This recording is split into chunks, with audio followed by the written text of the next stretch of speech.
Hello, everyone. Welcome back to the Learn English channel. I am so incredibly happy that you are here today. Do you know why? Because just by clicking on this video, you have already won a small battle. You chose to learn, and that is a beautiful thing. You are stronger than you think. I'm John. And I'm Lucy. We are so glad to be your friends today. Today's theme is very special and very deep. Almost gave up on English. This is the story of someone who felt exactly like you might feel sometimes. Lucy, let's be real for a second. Have you ever felt like your brain is a computer that just crashes?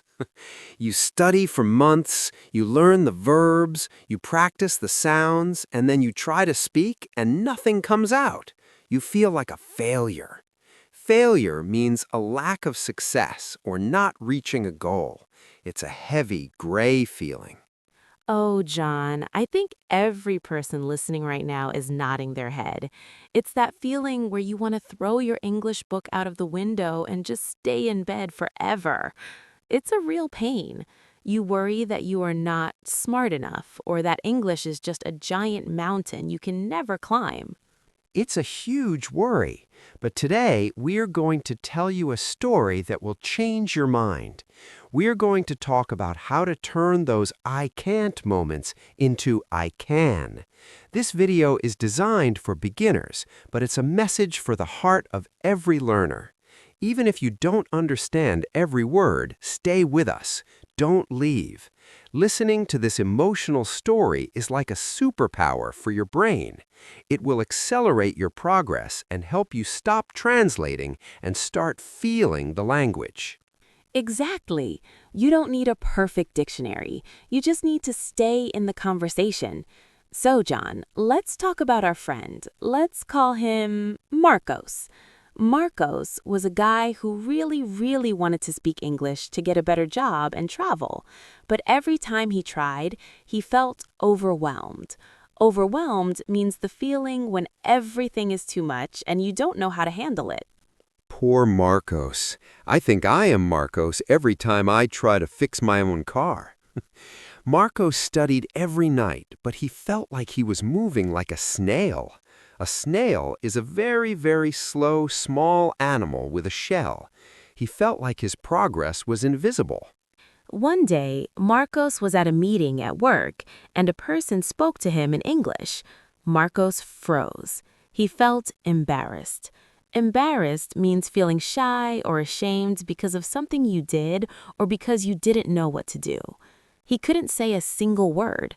He went home, sat on his sofa, and said, "That's it. I quit. I am giving up."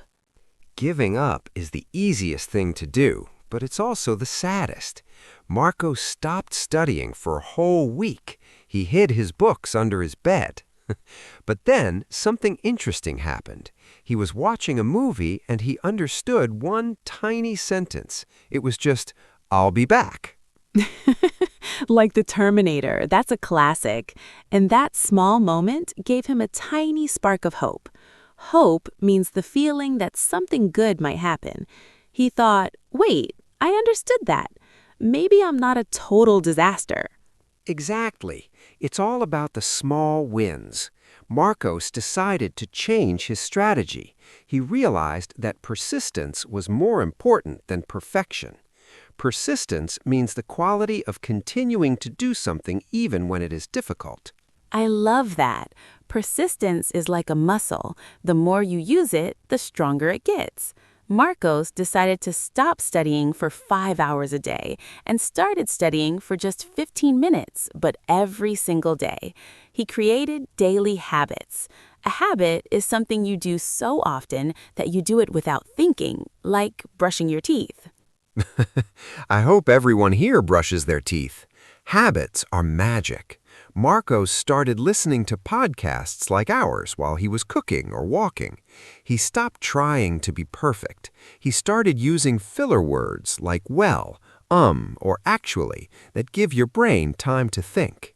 Those are so helpful. They make you sound so natural.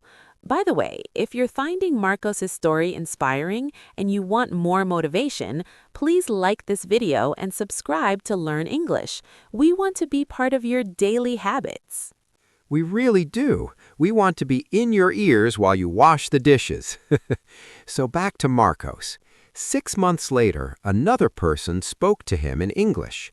This time, Marcos was still nervous. His heart was beating fast, like a drum. But he didn't freeze. What did he do? Did he run away? No, he used a phrase we taught him. He said, "I'm sorry, I'm still learning. Could you say that again, slowly?" And the other person smiled and said, "Of course." That moment was his breakthrough. A breakthrough is a sudden and important discovery or success after a long time of trying. That gives me goosebumps, John.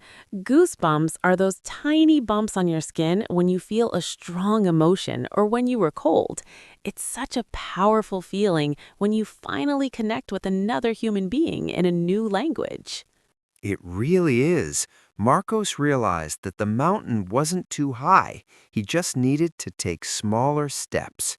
He learned to be self-compassionate. Self-compassion means being kind and understanding to yourself, especially when things go wrong. We are so mean to ourselves sometimes, aren't we? We say, "I'm so stupid," but we would never say that to a friend. We need to treat ourselves like we treat our best friends. If I talked to my friends the way I talk to myself when I make a mistake, I would have no friends left. But Marcos learned to laugh at his mistakes, like the time he tried to say, "I'm hungry," and said, "I'm angry." Oh, that's a classic mistake. People probably thought he was very dangerous, but that's the secret. If you can laugh, you can learn. Mistakes are not walls, they're lessons. So, the big lesson here is progress is not a straight line. It's more like a messy drawing. Some days are great, some days are terrible, but the only way to fail is to stop. That is so true. Every day you listen, every day you try to say hello, you are winning. You are becoming a more resilient person. Resilient means being able to become strong or successful again after something bad happens. I love that word. Be like a rubber band, resilient. Let's go back to that feeling of almost giving up. If you feel that today, look at Marcos. He almost gave up, but he chose to stay. And today, he can travel, he has a better job, and he feels proud. Proud means feeling very happy and satisfied because of something you have done. You should be proud of yourself right now. You are watching a long video in English. That is a huge success. Remember, you don't have to be perfect, just a little better than yesterday.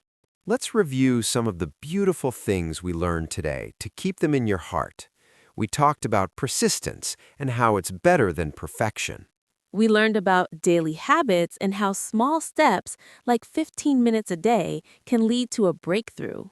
We talked about hope and being self-compassionate. Be kind to your brain. It's working hard. We learned that failure is only real if you quit, and that being resilient is your greatest power.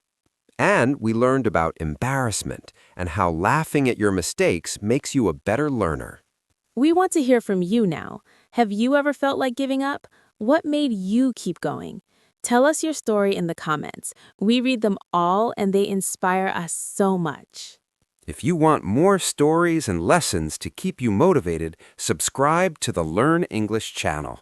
Share this with a friend who is having a hard day with their English. Let's help each other. Thank you for staying with us until the very end. You are amazing and we believe in you. I'm John. And I'm Lucy. This is the Learn English channel. Stay strong, keep practicing, and we will see you in the next video. Bye-bye.